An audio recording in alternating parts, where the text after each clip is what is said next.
Lockheed State Route 71 Blackbird. The Lockheed State Route 71 Blackbird is a long-range, high-altitude, Mach 3+ strategic reconnaissance aircraft developed and manufactured by the American aerospace company Lockheed Corporation. It was operated by both the United States Air Force (USAF) and NASA. Creating the Blackbird. Gary Power's U-2 aircraft was disabled. Hit by Soviet surface-to-air missiles, the plane fell from 70,000 feet to 30,000 feet before Powers could release himself and bail out of the damaged cockpit. It was May 1, 1960, and the Cold War was heating up. At Lockheed's Advanced Development Group, the Skunk Works in Burbank, work had already begun on an innovative aircraft to improve intelligence gathering, one that would fly faster than any aircraft before or since, at greater altitude. And with a minimal radar cross-section. President Eisenhower deeply valued the strategic benefits of the U-2's airborne reconnaissance during these tense Cold War times. And now the call came from Lockheed's customer in Washington to build the impossible, an aircraft that can't be shot down, and do it fast. Everything had to be invented. Kelly Johnson, one of the preeminent aircraft designers of the 20th century, and his Skunk Works team had a track record of delivering impossible technologies on incredibly short, strategically critical deadlines. The U-2 was but one example. The group was known for its unfailing sense of duty, its creativity in the face of a technological challenge, and its undaunted perseverance. This new aircraft was in a different category from anything that had come before. Everything had to be invented. Everything, Johnson recalled. He committed Skunk Works to succeed in its toughest assignment to date, to have the innovative, challenging, envelope-bursting aircraft flying in a mere 20 months. The speed of the new aircraft was to exceed 2,000 miles per hour. Other planes of the era could, in theory, approximate that speed, but only in short, afterburner-driven bursts. This new plane needed to maintain a record-setting speed for hours at a time. At such velocity, friction with the atmosphere generates temperatures that would melt the conventional airframe. With anticipated temperatures on the aircraft's leading edges exceeding 1,000 degrees Fahrenheit, dealing with the heat raised a host of seemingly insurmountable design and material challenges.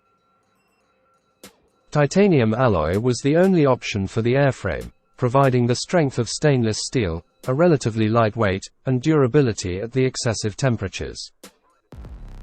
Titanium, however, proved to be a particularly sensitive material from which to build an airplane. The brittle alloy shattered if mishandled, which meant great frustration on the Skunk Works assembly line, and new training classes for Lockheed's machinists. Conventional cadmium-plated steel tools, it was soon learned, embrittled the titanium on contact, so new tools were designed and fabricated out of titanium. While friction would generate incredible heat at the leading edges of the aircraft, the ambient temperature outside the cockpit window would be -60 degrees Fahrenheit. Skunk Works' Ben Rich spent untold hours tackling the problem of how heat could be dissipated across the entire airframe. Then he recalled a simple lesson from one of his university courses: black paint both emits and absorbs heat. The aircraft was painted black, and soon earned its name, Blackbird. The original Blackbird was designated the A-12 and made its first flight on April 30, 1962. The single-seat A-12 soon evolved into the larger State Route 71, which added a second seat for a reconnaissance systems officer and carried more fuel than the A-12. The Senior 71's first flight was on December 22, 1964. A stealthy pioneer. Reducing the size of the Blackbird's radar image meant an even further reduction in the likelihood that the plane would be perceived and shot down. Though the initial test results were good, rumors of Soviet radar advances led the US government to ask for an even smaller radar profile. Surfaces had to be redesigned to avoid reflecting radar signals, the engines moved to a subtler mid-wing position, and a radar-absorbing element was added to the paint. Then a full-scale model of the Blackbird was hoisted on a pylon for radar testing at a Skunk Works secret location in the Nevada desert. With tests carefully scheduled to avoid Soviet satellite observations, the results were impressive. The Blackbird model, more than 100 feet in length, would appear on Soviet radar as bigger than a bird but smaller than a man. The team had succeeded in reducing radar cross-section by 90%. Rising to the challenge. The pressure mounted to deliver the Blackbird to service on October 27, 1962 when, at the height of the Cuban Missile Crisis, Air Force Major Rudolf Anderson was piloting a U-2 reconnaissance mission over Cuba and suffered a fatal injury from a Soviet surface-to-air strike.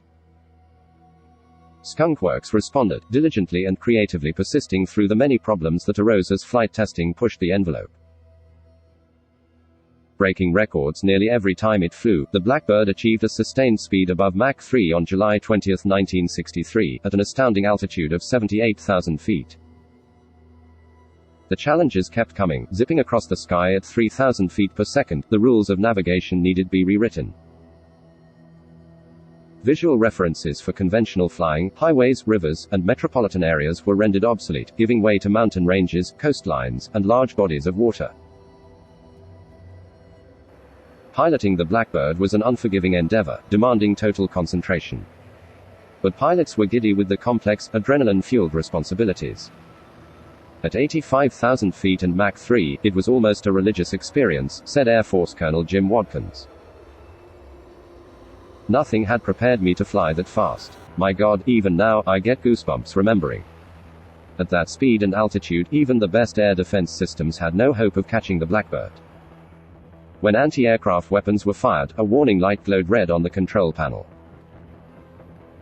But that would typically be the last the pilot would see of the attempted attack, as surface-to-air missiles consistently missed wildly, exploding many miles from the intended target. The records set are many. The Blackbird was and remains the world's fastest and highest-flying manned aircraft. On its retirement flight from Los Angeles to Washington in 1990, to its final resting place in the Smithsonian Air and Space Collection, the plane flew coast to coast in 67 minutes. Most importantly, the aircraft delivered on its strategic responsibilities, providing the United States detailed, mission-critical reconnaissance for more than 2 decades. Only a select few know the true extent of the role the Blackbird's intelligence played in the Cold War. But its legacy as a game-changer will be admired for generations to come.